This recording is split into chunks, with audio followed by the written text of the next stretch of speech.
Hello students, welcome to our channel Curiosity Education. This particular video is very important and interesting. Why so? आज हम balancing सीखेंगे of a chemical reaction. अभी हमने basic चीजें complete कर ली है about a chemical reaction. Balancing is very important topic. अगर आप केमिस्ट्री पढ़ रहे हैं आज के बाद कभी भी इन मे बी इन क्लास 11, 12 और एनी क्लास उसके आगे भी आपको केमिकल इक्वेशन बैलेंस्ड ही लिखनी होती है. That is the reason this particular video is very important. So the first question is methane. हम स्टेटमेंट्स के फॉर्म में ले रहे हैं ताकि हम हर तरीके से सीख सकें, है ना. Methane burns in air to form carbon dioxide and water. ठीक है, तो question is what? Write down the chemical equation and balance it. ठीक है, ये तो हमें स्टेटमेंट फॉर्म में दी. तो सॉल्व करते हैं हम जल्दी से. पहले तो हम इसे लिख लेते हैं वर्ड फॉर्म में. मीथेन मतलब डायरेक्टली लिख लें, वर्ड फॉर्म में नहीं इक्वेशन के फॉर्म में लिख लेते हैं. मीथेन मतलब CH4. आपको ये सब पता होना चाहिए. इस तरीके से आ जाएंगे कंपाउंड. अभी हो सकता है आपको मीथेन इजी लगे बट आगे और भी तो कंपाउंड है, इसलिए कंपाउंड सीखना बहुत जरूरी है. ठीक है, okay. Methane burns in air. Air as in oxygen की बात हो रही है. Burns in the air, atmospheric oxygen के साथ बर्न हो रही है, तो ये गैसेस फॉर्म में है. ये भी तो हमें लिखना है. वैसे आप एंड में भी चेक कर सकते हैं बट मैंने अभी लिख दिया. ठीक है, methane is also gas. I already return. Her bar balancing के बाद चेक कर लेना कि आप ये चीजें पुट कर रहे हैं या नहीं. ठीक है, ये इसके साथ कंबाइन हुई तो क्या बोल रहे हैं, क्या बना रहे हैं? Carbon dioxide CO2. Of course ये गैसेस फॉर्म में होगा. And water in liquid phase. नहीं, ये गैसेस होगा. हर बार जब आपको सारे फेजेस क्या दिखे गैसेस मिलेंगे तो वो जो वाटर है वो भी गैसेस में होगा. अगर आपको कोई एक्वस फॉर्म मिलता तो वो लिक्विड में हो जाता. ठीक है, लेकिन सारे क्या है रिएक्टेंट साइड में गैसेस फॉर्म में, तो इसीलिए वाटर भी फॉर्म हुआ है गैसेस फॉर्म में. अब हमें बैलेंस करने के लिए टेबल बनाना है. Let's do that. क्या लिखना है हमें? नंबर ऑफ सारे एटम. ऐसे ध्यान से लिखिए, एक एक एटम पे उंगली रखिए और आगे बढ़िए कौन कौन से हैं. Number of carbon atom. ठीक है, फिर क्या है? नंबर ऑफ हाइड्रोजन एटम, या आप डायरेक्टली ऐसे भी लिख सकते हैं to make it easy. Carbon atom, hydrogen atom. तीसरा क्या है? Number of oxygen atom. O2 atom नहीं लिखना है. हाँ, ऐसा नहीं कि आप H4 एटम लिख लिए, उसका नंबर नहीं लिखना है, सिर्फ एलिमेंट लिखना है ना. एटम सिर्फ नंबर के साथ नहीं आना चाहिए, अकेला आना चाहिए. तो ये तो हो गए सम. इसके अलावा कोई है क्या? अब एक चीज तो क्लियर हो गई ना कि जो एलिमेंट्स या एटम्स हमें रिएक्टेंट्स में मिलेंगे वही प्रोडक्ट में होंगे, है ना. ये तो हमने भी क्लियर किया है. ऐसा तो नहीं कि आपको यहाँ पर कोई और नंबर ऑफ एटम ऐड करना पड़ेगा बिकॉज ऑफ द प्रोडक्ट. ऐसा कुछ नहीं होने वाला है. ये चीज हमको क्लियर है. अब हमें क्या लिखना है?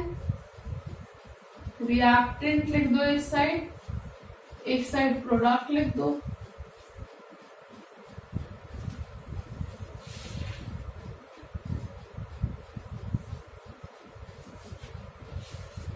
ठीक है, नंबर ऑफ कार्बन एटम जल्दी करते हैं, ध्यान से एक दो, फिर आप लोग अपने आप खुद से आंसर करने पड़ेंगे. C number of carbon atom यहाँ पर कितना है? रिएक्टेंट में 1, प्रोडक्ट में कितना है? 1 ही है. क्लियर है ना. H4.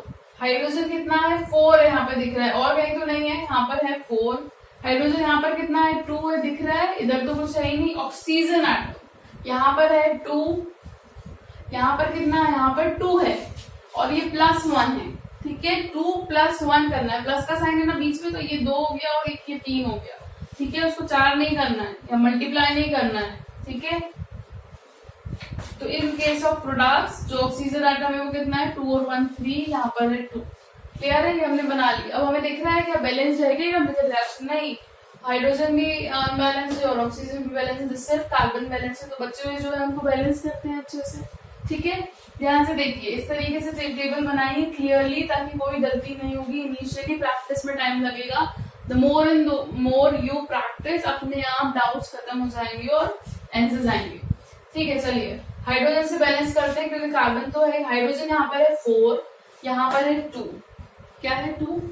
4 करने का तरीका क्या है, मैंने बोला था सबस्क्रिप्ट में तो लगा नहीं सकते हैं, इसलिए आपके पास एक ही ऑप्शन है। व्हाट इज दैट ऑप्शन, हम यहाँ पर अगर 2 लिख दें, अब 2 ही क्यों लिख रहे हैं, 3 क्यों नहीं, क्योंकि मुझे कितना चाहिए, 4 चाहिए हाइड्रोजन एटम, यहाँ पर भी इसको कम तो मैं कर नहीं सकती हूँ, ऑप्शन बढ़ाने का ही है। अब 2 से मुझे 4 पे जाना है, मुझे यहाँ पे दिख रहा है ऑलरेडी सबस्क्रिप्ट पे 2 है, तो मैं यहाँ पे अगर 2 लिख दूंगी तो 2 2 4 हो जाएगा, तो मैं यहाँ हटा रही हूँ इसे। अगर हम याद रखना चाहेंगे क्या क्या एलिमेंट्स थे तो मैं इसे क्रॉस करते जाऊंगी, ठीक है। ये कैंसिल हो गया, मैंने इसकी जगह से 4 कर दिया, अब हो गया oxygen 4, sorry hydrogen is balance ना, ठीक है। तो अब हाइड्रोजन एटम जो रिएक्टेंट में है वो भी कितना है 4, और प्रोडक्ट में कितना है 4 है, दोनों साइड 4 4 हो गया। हर बार जब हम बैलेंसिंग कर रहे हैं, जैसे ही आप कुछ अपडेट करें, कहीं पे कोई नंबर से मल्टीप्लिकेशन करें, तो हर बार बचे हुए बाकी के एलिमेंट्स को चेक करें, हो सकता है उनके नंबर में चेंज आ जाए, ऐसा नहीं कि हम आगे बढ़ गए, इसको नहीं चेक करना, हमें पहले ऊपर वाले को और इसको चेक कर लेना है कि कोई चेंजेस तो नहीं आए। तो हम देख लेते हैं कार्बन एटम में कोई चेंजेस आए क्या, नहीं आए, कोई बात नहीं। ऑक्सीजन में कोई चेंजेस आएंगे, यहाँ पे ऑक्सीजन 2 है, यहाँ पर ऑक्सीजन 2 था और यहाँ पर भी 2 हो गया है, तो 4 हो गया है ऑक्सीजन। किस side, product side, product side अब 3 नहीं रहा, 4 हो गया। हमने तो ऑक्सीजन को बैलेंस ही नहीं किया था, हमने क्या बैलेंस किया था, हाइड्रोजन बैलेंस किया था, बट वो इसके चक्कर में क्योंकि कंपाउंड्स में था इसलिए वो भी ऊपर हो गया, राइज हो गया। यहाँ पर पहले 3 था तो 4 हो गया। अब और इजी हो गया है बैलेंस करना, कैसे इजी हो गया है, यहाँ पर 4 है, यहाँ पर 2 है, हमको पता है कि अब हमको इधर 4 करना है, किस साइड, रिएक्टेंट साइड में किसको, ऑक्सीजन को 4 कर सकते हैं, बहुत इजी है। मैं यहाँ 2 लगा दूंगी, 2 2 4 हो गया, इसको काटो, ये लिख दो 4, हो गया बैलेंस। तो एक बार सारे एलिमेंट्स को काउंट कर लेते हैं कि कुछ भी बचा तो नहीं है। कार्बन 1 रिएक्टेंट साइड में 1 है, यहाँ पे भी 1 है, सही लिखा है हमने। हाइड्रोजन 4 है, यहाँ पर कितना है 4 है। हाइड्रोजन यहाँ पर कितना है 2 2 4, यहाँ पे भी 4 है, कोई प्रॉब्लम नहीं है, ध्यान से। ऑक्सीजन कितना हो गया 2 2 4, यहाँ पर 4 है। ऑक्सीजन यहाँ पे कितना हो गया 2 ये और 2 यहाँ के ऑक्सीजन, तो 4, तो इधर भी 4 हो गया। तो अब हमारी ये जो रिएक्शन है वो क्या हो गई, ये बैलेंस हो गई है। पहले कुछ और नंबर्स थे, ठीक है, और आपको कुछ और हो गए, तो आपको इस तरीके से बैलेंस इक्वेशन शो करनी है in your examination. Also you have to draw this table, ठीक है, then only you will be getting full marks. अब इस रिएक्शन में कुछ बचा है कि हमने जो जो कंडीशंस भी पढ़ी थी उन्हें भी ध्यान रखना है। फिजिकल स्टेट्स तो हमने शो कर दी, पर आपको एक चीज याद आ रही है, ये क्या है, मिथेन है। मिथेन क्या होता है, combustible fuel when combined with oxygen. ये क्या करेगा, कार्बन डाइऑक्साइड रिलीज करेगा, वाटर रिलीज करेगा, and also it will release heat energy, heat energy, ये लिखना है ना हमको। और इससे हमें क्या पता चल गया, this particular reaction is a exothermic reaction, ठीक है। तो इस तरीके से हमारा example number 1, practice example number 1 खत्म होता है, ठीक है। इसके बाद अब एग्जाम्पल नंबर 2 देखते हैं। So our example number 2 is sodium metal reacts with water to give sodium hydroxide and hydrogen, ठीक है। इसको लिखते हैं सोडियम, साथ में पहले लिख लीजिए, अगर वो मेटल बोल रहे हैं ना तो फॉर श्योर किस स्टेट में है, मेटल सॉलिड स्टेट में है। Combines with, reacts with water, किसके साथ कंबाइन हो रहा है, वाटर के साथ कंबाइन हो रहा है, तो ये लिक्विड फेज में होगा। टू गिव सोडियम हाइड्रोक्साइड, ये आपको फॉर्मूला याद होना चाहिए, NaOH, ठीक है, एक minute, NaOH, sodium hydroxide and hydrogen, ठीक है, हाइड्रोजन गैस और सोडियम हाइड्रोक्साइड इस केस में एक्वस फॉर्म में क्रिएट होता है, ठीक है। तो ये हमारे रिएक्शन है, हम इसे बैलेंस करने के लिए जल्दी से टेबल बना लेते हैं, सारे लिख लेते हैं। नंबर ऑफ सोडियम एटम, फिर क्या होगा नंबर ऑफ हाइड्रोजन एटम, फिर क्या होगा नंबर ऑफ ऑक्सीजन एटम। ये 3 टाइप के एटम ही दिए हुए टोटल यहाँ पे, ये क्लियर है ना, मुझे बार बार बोलना है क्या, जो रिएक्टेंट्स में होंगे वही प्रोडक्ट्स में होंगे, टाइप ऑफ एलिमेंट्स। तो ये हो गया रिएक्टेंट, ये हो गया प्रोडक्ट, ठीक है। नंबर ऑफ सोडियम एटम कितना है रिएक्टेंट में, 1 है। आ रहा है ना समझ में, अभी तो हमारा ऑलरेडी थर्ड एग्जांपल चल रहा है, वैसे तो सेकेंड ये, बट ऑलरेडी हम बैलेंस अनबैलेंस रिएक्शन में भी देख चुके हैं एग्जाम्पल वाटर का। तो सोडियम 1 है रिएक्टेंट में, प्रोडक्ट में कितना दिख रहा है 1 दिख रहा है। फिर क्या है hydrogen, number of hydrogen atom, यहाँ पर कितना है 2 है, यहाँ पर कितना है हाइड्रोजन एटम, ध्यान से काउंट करना है, ये 1 है और ये कितना है 2 है, तो 4 1 3। फिर है नंबर ऑफ ऑक्सीजन एटम, यहाँ पर कितना है 1 है रिएक्टेंट साइड में, प्रोडक्ट साइड में कितना है 1 है, ठीक है। तो इस केस में क्या हुआ, सोडियम बैलेंस दिख रहा है हमें, ऑक्सीजन बैलेंस दिख रहा है, but hydrogen is not balanced. यहाँ पर 2 है, यहाँ पर 3 है, ठीक है। अब देखते हैं बैलेंस करते हैं। अब ध्यान से देखिए, यहाँ पर तो 2 है ही रिएक्टेंट साइड में, प्रोडक्ट साइड में देखती हूँ मैं 3 है, यहाँ पर 1 है, यहाँ 3 है। अगर मैं यहाँ पर 2 कर दूं, सबस्क्रिप्ट में तो करना नहीं है मुझे, ठीक है। हमेशा लोअर नंबर से स्टार्ट कीजिए, पहले 2 से चेक कर लीजिए बैलेंस हो रहा है क्या, फिर 3 से करिए, ठीक है। वो सारी चीजें हमको धीरे धीरे प्रैक्टिस से आएगी। अगर मैं यहाँ पे 2 लिख देती हूँ तो हाइड्रोजन कितना हो गया, यहाँ पे 2 हो गया, यहाँ पे 2 हो गया, 4 हो गया, मैं यहाँ से हटा देती हूँ 4 लिख दिया। मैं सेम 2 नंबर का यहाँ से मल्टीप्लाई कर देती हूँ और हाइड्रोजन कितना हो गया 4 हो गया यहाँ पे। अभी मैंने हाइड्रोजन को बैलेंस कर दिया है, क्लियर है। और मैंने कहा था जैसे ही किसी नंबर को बैलेंस करो, किसी एलिमेंट को, बाकी का सब चेक कर लो एक बार, क्योंकि वो भी बिगड़ सकता है। फिर से सोडियम से शुरू करते हैं, यहाँ पर सोडियम 1 है, ठीक है। यहाँ पर सोडियम 2 हो गया है, क्या हो गया 2 हो गया प्रोडक्ट साइड में, तो मैं इसे भी काट देती हूँ, 2 कर देती हूँ। ये आपको पूरा रिमूव करना है पुराने जो एलिमेंट से, बस मैं आपके रेफरेंस के लिए कि पहले क्या था वो मैं नहीं हटा रही, है ना।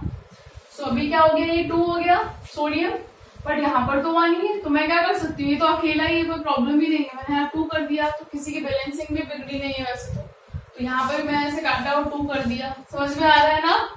हमने हाइड्रोजन को बैलेंस किया था, उसकी वजह से सोडियम की बैलेंसिंग भी बिगड़ रही है, तो हम उससे बैलेंस कर रहे हैं। सोडियम यहाँ पे कितना है 2 है, अब यहाँ पर भी 2 है, कोई प्रॉब्लम नहीं। फिर से हाइड्रोजन देख लेते हैं, हाइड्रोजन 2 टू 4, रिएक्टेंट साइड में 4 लिखा है हमने, सही लिखा है।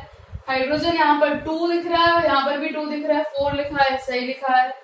ऑक्सीजन चेक करते हैं, यहाँ पर कितना है 2 है, और यहाँ पर कितना है 2 है, और यहाँ पे 1 1 है, तो हम इसे 2 2 कर देते हैं टेबल में अपडेट। और इस तरीके से हमारी जो इक्वेशन है वो बैलेंस हो गई है, जिसमें क्या आ गया 2Na solid plus 2H2 liquid gives 2NaOH aqueous plus H2 gas. तो ये हमारी बैलेंस्ड इक्वेशन हो गई इस एग्जाम्पल के लिए। इस तरीके से हमें सारी बैलेंस इक्वेशंस प्रैक्टिस करनी है, टेबल बनानी है और सारे सिंबल्स लिखने हैं, ठीक है। So here we end this video. हमने डिस्कस किया balancing. Balancing is very very important, मैंने आपको बताया। हर एक स्टेप हमने बहुत इजी एग्जाम्पल्स लिए थे और हर एक स्टेप को बहुत स्लोली प्रैक्टिस करने की कोशिश की है। ये सारे एग्जाम्पल्स भी आप लिखिए, इनको प्रैक्टिस करिए, अपनी एनसीईआरटी की बुक से और भी क्वेश्चंस प्रैक्टिस करिए। अभी हमने सिर्फ 2 ही एग्जाम्पल प्रैक्टिस करे हैं, हम नेक्स्ट टाइम और भी एग्जाम्पल्स प्रैक्टिस करेंगे और इस टॉपिक को और स्ट्रॉन्ग करने की कोशिश करेंगे। And as I told you, this is a very very important topic. Balancing of equation is a very important topic. आपको हर चैप्टर में इक्वेशंस पढ़नी है तो आपको बैलेंसिंग आनी चाहिए, वरना आप अनबैलेंस्ड इक्वेशन लिख कर आएंगे जो आपके मार्क्स के लिए, एग्जाम्स के लिए बिल्कुल भी सही नहीं है, ठीक है ना। सो आई होप आपको ये टॉपिक समझ में आया है। If you like our videos then definitely like, share and also subscribe our channel. Also press the bell icon for more notification from our side. Thanks a lot for watching our videos.